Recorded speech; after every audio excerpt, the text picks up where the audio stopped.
Hello IIT aspirants, welcome to Mathbook. मैं आपका teacher Nitin. आज इस लेक्चर में हम कवर करेंगे parametric coordinates, position of a point और इससे रिलेटेड कुछ अच्छी इंफॉर्मेशन। पैरामेट्रिक कोऑर्डिनेट्स याद है? सर्कल में भी बताया था, पैरामेट्रिक इक्वेशन ऑफ लाइन भी बताई थी।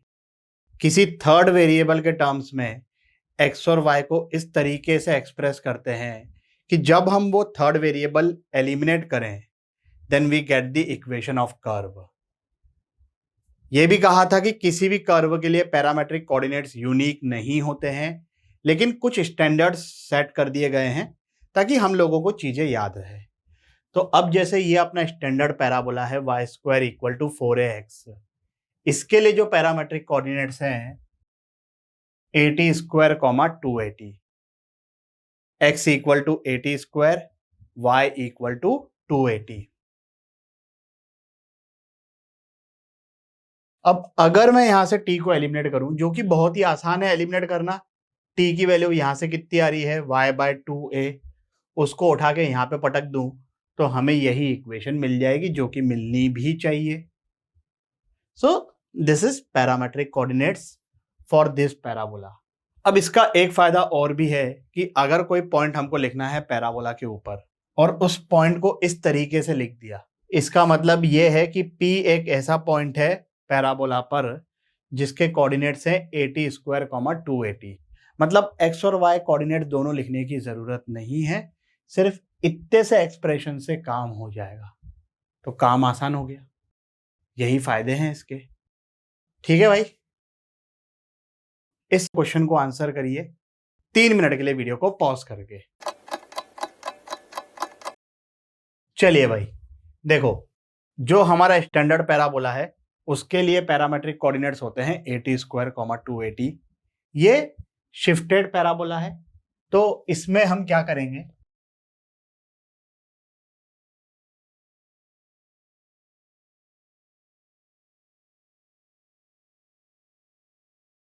ये हमने इस तरीके से सब्स्टिट्यूशन कर दिया। अब जो हमारे पैराबोला की इक्वेशन है वो क्या हो गई, ये स्टैंडर्ड फॉर्म आ गया। माइनस है, उसको हैंडल किया जा सकता है इजीली। 4a इक्वल टू -16 है तो a कितना हो गया, -4। अब ये जो पैराबोला है जो कि कैपिटल एक्स और कैपिटल वाई के टर्म्स में लिखा हुआ है, इसके लिए पैरामेट्रिक कोऑर्डिनेट्स क्या हो गए, 80 स्क्वायर 280।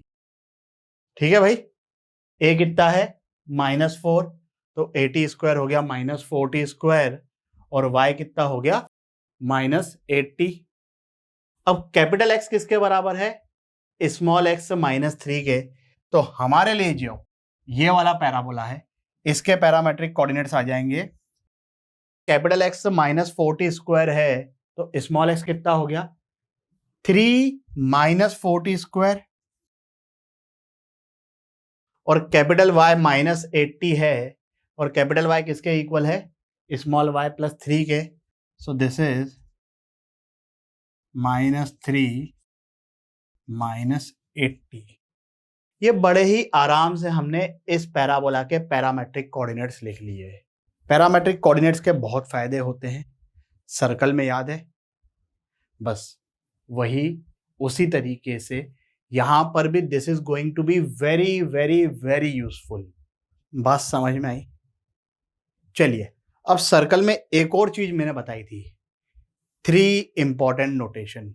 ये पूरा अपने आप में एक लेक्चर है, नहीं याद है कोई दिक्कत नहीं है, यहां पर ये लिंक आएगी, चाहो तो पहले वो वीडियो देख सकते हो। 3 नोटेशन बताए थे, S, S1, T। S क्या होता है, equation of the curve in standard form. Circle के लिए स्टैंडर्ड फॉर्म याद है, एक्स स्क्वायर और वाई स्क्वायर का कोएफिशिएंट कितना है 1। S1 क्या था, किसी भी पॉइंट के लिए अगर हमको S1 की वैल्यू लिखनी है तो हम उस पॉइंट को x और y की जगह सब्स्टिट्यूट कर देंगे, जो भी वैल्यू आएगी। It can be positive, it can be negative, it can be 0।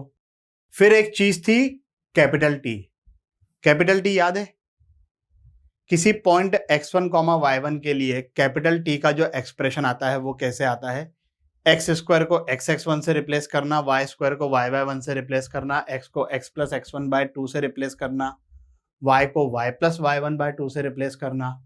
Circle में एक्स वाई नहीं था, लेकिन फिर भी मैंने बताया था कि एक्स वाई को किससे रिप्लेस करते हैं, x y one plus y x one by two से, और कांस्टेंट तो एज इट इज रहेगा। याद आ रहा है क्या? नहीं याद आ रहा है? कोई दिक्कत नहीं है, वो वीडियो देख लीजिए, अच्छे से याद आ जाएगा। तो वही सब चीजें पैराबोला के लिए भी होगी, एलिप्स के लिए भी होगी, हाइपरबोला के लिए भी होगी। अब जो पैराबोला है उसके लिए स्टैंडर्ड एक्सप्रेशन किसको बोलते हैं? हम बात करेंगे इस पैराबोला की। तो जो हमारा एक्सप्रेशन होगा एस का, वो ये होगा, मतलब जो क्वाड्रेटिक वाली टर्म है उसके कोएफिशिएंट को हमको रखना है 1। तो ये एस का एक्सप्रेशन हो गया। किसी पॉइंट x1 y1 के लिए S1 क्या हो जाएगा, ये, और किसी पॉइंट x1 y1 के लिए t का एक्सप्रेशन, y स्क्वायर को किससे रिप्लेस करेंगे भाई, y1 से। x स्क्वायर यहां पर है नहीं, होता तो उसको x1 से रिप्लेस करते। x को किससे रिप्लेस करेंगे, x plus x1 bye two से, y होता तो उसको y plus y1 bye two से रिप्लेस करते। ठीक है भाई, तो ये तीन चीजें आ गई। अब पोजीशन ऑफ पॉइंट की बात करते हैं भाई। सर्कल में याद है, पॉइंट की बात करें तो पॉइंट सर्कल के ऊपर हो सकता है, सर्कल के बाहर हो सकता है, सर्कल के अंदर हो सकता है। वैसे ही पैराबोला में भी हो सकता है। देखो सर्कल में इट्स वेरी प्रॉपरली डिफाइंड कि सर्कल के अंदर किसको बोलते हैं, सर्कल के बाहर किसको बोलते हैं। पैराबोला की बात करते हैं तो ये वाला जो रीजन है ना, जहां पर फोकस है, ये होता है पैराबोला के अंदर वाला रीजन। पैराबोला के ऊपर वाला रीजन तो it's a very common thing कि जो पॉइंट पैराबोला के ऊपर लाई करता है, और जो पॉइंट इस साइड है, या इस साइड मतलब पैराबोला के अंदर नहीं है, ऊपर भी नहीं है, वो कहां हो गए, पैराबोला के बाहर। Depending upon the value of S1 किसी भी पॉइंट के लिए हम किस तरीके से आइडेंटिफाई करेंगे, वो ये तरीका है सेम टू सेम जैसे सर्कल के लिए था। S1 पॉजिटिव मतलब पॉइंट सर्कल के बाहर था, इसमें भी S1 पॉजिटिव मतलब पॉइंट पैराबोला के बाहर है, नेगेटिव का मतलब पैराबोला के अंदर है, और इक्वल टू का मतलब तो पैराबोला के ऊपर है। बहुत ही सिंपल चीज है भाई ये। ठीक है, चलिए, तो बहुत ही सिंपल से इस क्वेश्चन को आंसर करिए 3 मिनट के लिए वीडियो को पॉज करके। चलिए भाई, क्या आंसर आ गया, सब्स्टिट्यूट करके देख लेते हैं। पहले तो s का एक्सप्रेशन लिख लेते हैं भाई। ये होगा, किस पॉइंट के लिए लिखना है, 5, -3, तो y1 हो गया -3, x1 हो गया 5। वैल्यू कैलकुलेट करने की जरूरत नहीं है, क्लियरली दिख रहा है कि ये पॉजिटिव है, इसका मतलब ये पॉइंट जो है वो पैराबोला के बाहर है। आगे बढ़ते हैं, इस क्वेश्चन को आंसर करिए 3 मिनट के लिए वीडियो को पॉज करके। चलिए भाई, ये वाला पॉइंट इनसाइड है, ये पॉइंट आउटसाइड है। जिनका आ गया सॉल्यूशन को स्किप कर सकते हो, बहुत ही सिंपल चीज है, चाहो तो देख सकते हो। मेन चीज है कि s का एक्सप्रेशन क्या होगा। तो जो क्वाड्रेटिक वाली चीज है उसके हिसाब से डिसाइड होगा कि भाई s का एक्सप्रेशन क्या है।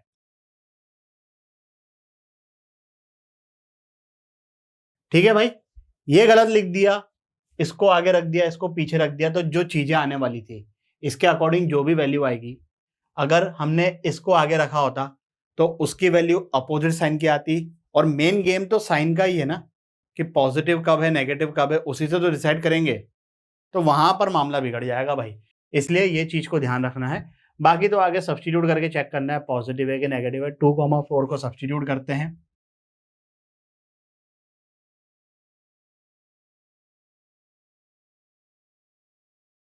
नेगेटिव वैल्यू है मतलब ये पॉइंट पैराबोला के अंदर है। 0,5 सब्स्टिट्यूट करके देख लो, वैल्यू पॉजिटिव आएगी, इसका मतलब 0,5 पैराबोला के बाहर है। बात समझ में आई? चलिए एक अच्छा क्वेश्चन करते हैं, ये वाला बहुत ही प्यारा क्वेश्चन है। क्यों है प्यारा, वो क्वेश्चन सॉल्व करने के बाद मैं आप लोगों को बताऊंगा। पहले इसको सॉल्व करिए 5 मिनट के लिए, वीडियो को पॉज करके। चलिए भाई, क्या आंसर है? ऑप्शन नंबर द्वितीय। जिन लोगों का ये आंसर आ गया सॉल्यूशन को स्किप कर सकते हैं, जिन लोगों का नहीं आया देख लीजिए। P और Q 2 पॉइंट्स हैं। As I have already said, ये T1 और T2 इस तरीके से लिखे हुए हैं, इसका मतलब P और Q के पैरामेट्रिक कोऑर्डिनेट्स T1 और T2 हैं। तो अगर x और y कोऑर्डिनेट लिखना है, P के कोऑर्डिनेट्स क्या हो जाएंगे?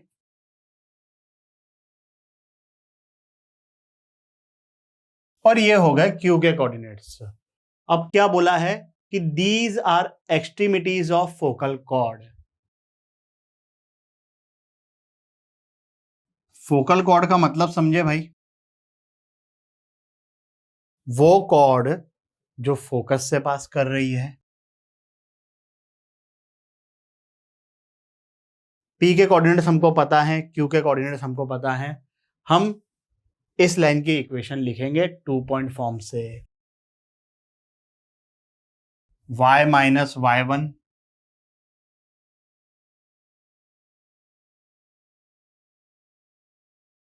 Equal to y2 minus y1 upon x2 minus x1 into x minus x1। अब यहां देखो, कैमरामैन जल्दी फोकस करो। ये 2a अगर मैं बाहर निकालता हूं तो यहाँ पे T2 माइनस T1 आएगा।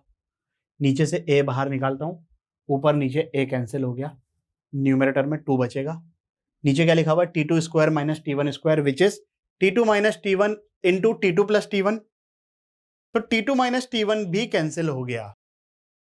समझ में आया ना भाई? तो basically this is the slope of the line joining P and Q। इसको चाहो तो ध्यान रख सकते हो, इतना टफ नहीं है, लेकिन याद रखोगे तो कभी भी बीच में जरूरत पड़ेगी तो एक आध सेकंड बच जाएगा भाई। और सेकंड्स की वैल्यू तो बहुत है। अब ये आ गई कॉर्ड की इक्वेशन। इस कॉर्ड के बारे में हमको और क्या पता है कि ये कॉर्ड पास कर रही है a,0 से। भाई फोकस से तो a,0 इसको सेटिस्फाई करेगा, करवा देते हैं।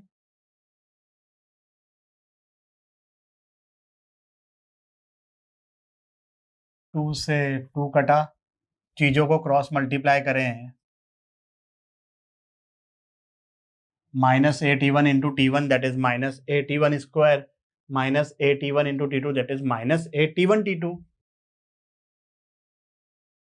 ये कट गया, minus a T1 T2 is equal to a आ गया।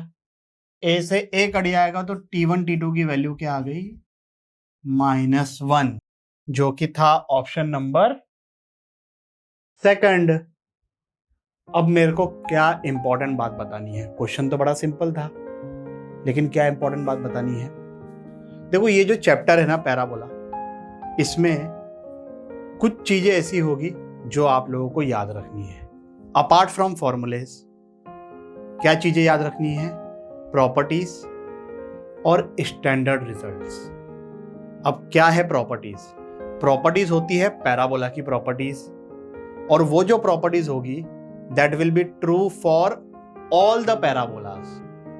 y square equal to 4x, x square equal to 4ay, vertical parabola, horizontal parabola, shifted parabola, oblique parabola, जितने भी प्रकार के पैराबोलास है सबके लिए प्रॉपर्टी ट्रू होगी। और फिर सेकंड चीज होती है स्टैंडर्ड रिजल्ट्स। जैसे ये एक स्टैंडर्ड रिजल्ट है, और स्टैंडर्ड रिजल्ट जो भी होंगे they will be for the parabola y square equal to 4ax।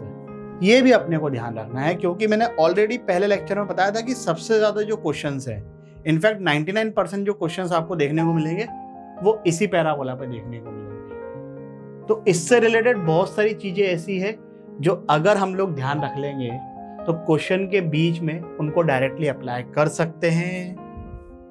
So what we have, properties which are true for all the parabolas, standard result for the parabola y square equal to 4ax।